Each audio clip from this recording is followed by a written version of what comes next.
डोरी टानो है।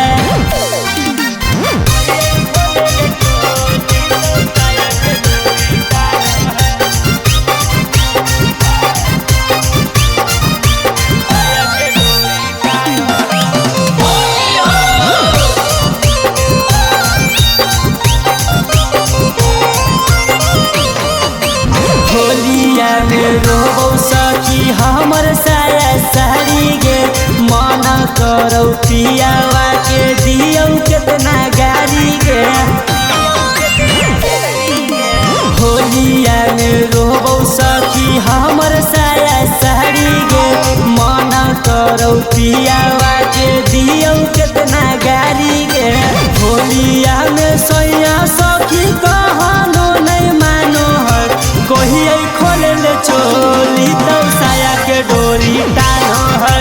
कहिए खोले ले चोली तो साया के डोरी टानो है।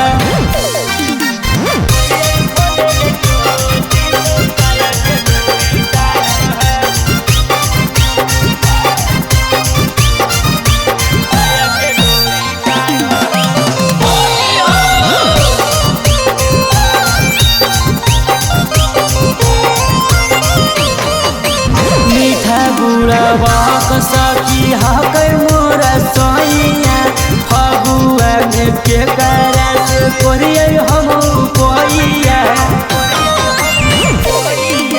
मीठा बुढ़ावा सखी हक हमर सैया, फगुआ में के करा से कोरिए हम कोइया।